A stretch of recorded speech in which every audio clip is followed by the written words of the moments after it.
विधान परिषदेच्या 11 जागांसाठी चुरशीची निवडणूक आता होणार आहे, कारण मतांची फोडाफोडी होण्याची दाट शक्यता आहे। विधान परिषदेकरता घोडेबाजार होण्याची शक्यता वर्तवली जाते। मविया आणि महायुतीचा प्रत्येकी एक उमेदवार गॅसवर आहे। सत्ताधारी आणि विरोधकांच्या संख्याबळाची देखील टेस्ट होणार का, अशी ही चर्चा आहे। विधान परिषदेचे उमेदवार कोण कोण आहेत समजून घेऊया आपण।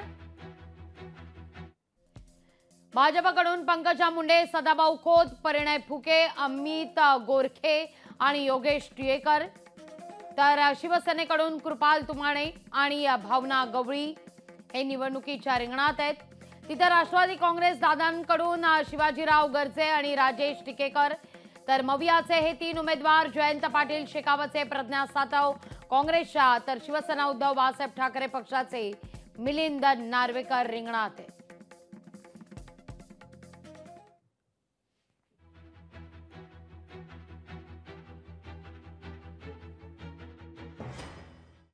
आम्ही आमच्याकडे 3 लोक निवडून आमचे येऊ शकतात, एवढं संख्याबळ आमच्याकडे आहे।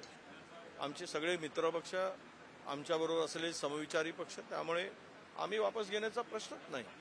आमचे 3ही उमेदवार निवडून येतील हा पूर्णतः आम्हाला विश्वास आहे। या सरकारची पद गेली आहे, आमदार सत्ताधाऱ्यातील घाबरलेले आहे, त्यांना भीती वाटते की पुढे काय होईल आमचं, आणि ही ते काय लाडली बहीण काढलं तरी काही आमच्या बहिणी त्यांना अशा सरकारला ते बहिणी मतदान देणार नाहीत, कारण महागाई आणि सिलेंडरचा भाव वाढवून, महागाई वाढवून लुटलंय।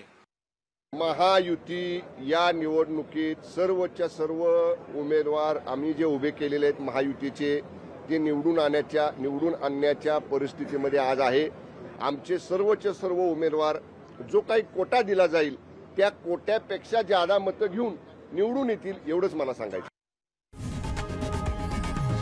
लोकशाही मराठी ऐका, पहा, जागरूक रहा।